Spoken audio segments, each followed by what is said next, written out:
The integrity of the anterior cruciate ligament is an important test to perform as well. It is done by the performance of the Latchman's test. We stabilize the knee is flexed to about 30 degrees.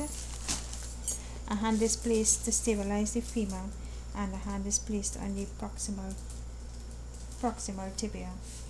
The sudden movement is made so as to check for the movement as well as the endpoint, looking for ACL laxity. That's called a Latchman's test. The anterior draw test is another test which is done, and in this test the patient's knee is flexed. We sit onto the patient's foot and pull, feeling for the range of motion, the movement of the ACL as well as the endpoint. The posterior jaw test for the posterior cruciate ligament, and a posterior force is applied, feeling for the movement as well as the endpoint. Another test for the posterior cruciate ligament will be the posterior sag test, where the patient is asked to flex their knee at 90 degrees and to hold it there for 5 minutes.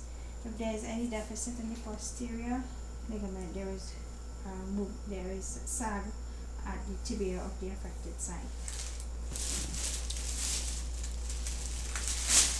Lastly, we have to test the integrity of the medial and lateral collateral ligaments by applying a valgus and varus form.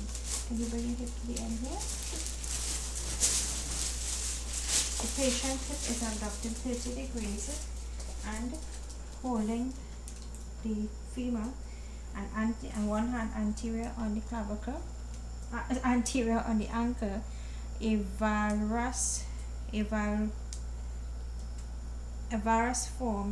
force is applied to check for the lateral collateral ligament.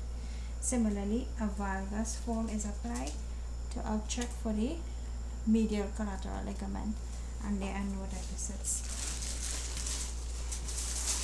And that's the end of the special test for the knee joint.